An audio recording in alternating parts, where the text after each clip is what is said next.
Jamal, what was the mood like in the locker room after this one? We're pretty hopeful right now. I mean, we got beat 4-5-7 regular school was, but man, it looks a certain way. Like, it got to look a certain way, like how we lose, and it looked better than it did last week. So, in what ways would you say what was the biggest difference from last week to this week? effort, physicality. We still got to clean up our MAs, big plays, but our effort and physicality the main ones. What's the mindset like overall? Is it tough to be patient and kind of make progress like that, or how do you guys approach it week to week? Yeah, I mean, just take it a day at a time. That's all we can do. I mean, eventually this thing will pop. What are the big things that you still see that you guys have to work on or fix up moving forward? The MAs. That's the biggest thing, man. Communication, reaching out communication, alerting certain things. And, they're going to motion, okay, what do we do in their motion, So, just little things like that. Like, we clean up the little things, the big things gonna take care of themselves. Jamal, what was it like going up against that kind of speed, that offense? Fix that. I mean, we expected it. I mean, when you watch film, you kind of see it and you kind of know what you're getting. And it was good preparation for what's to come in the conference play. They had to go to Arch Manning there in the second quarter. Had y'all guys kind of seen film on him, or what did y'all expect to see when he came out there?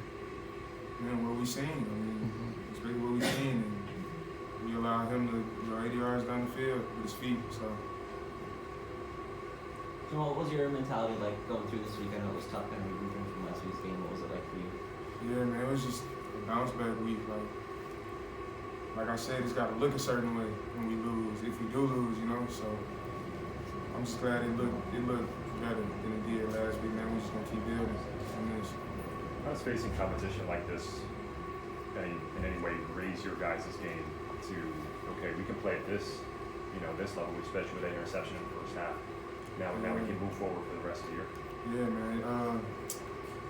It lets us know, like, for those that don't think they can do it, like, we can, All you gotta do is believe in yourself, believe in each other, believe in this team. Did you expect that it would be kind of a growing process this season, or were you surprised by how things played out to start the year? I was surprised.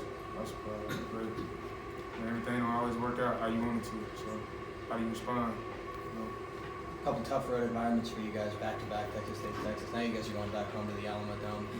How excited is the locker room as a whole, especially going through two environments like this, going back to the Alamo Dome now? Is there a sense of urgency and maybe playing angry for you guys going back next week? For sure, man.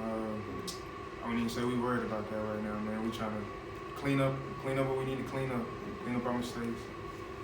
How does one go about first analysis? How do you guys go about cleaning those up? About who? How do you guys go about cleaning those up? We start tomorrow when we got meetings. How do you approach it? Are you humble enough to take your coaching? Are you humble enough to look in the mirror and say, hey, I messed up right here? Jamal, were you guys energized by Gagne coming back and the way he played? Yes, sir, most definitely. He got him a sack tonight. So glad to have him back. He's kind of one of the more vocal guys on the team. Was that something that was missing these first 2 weeks, you think? I wouldn't necessarily say that's what it was, but it was good to have him back. It was great to have him back. Did you have any conversations with Trey? Sure. Thanks, Jamal.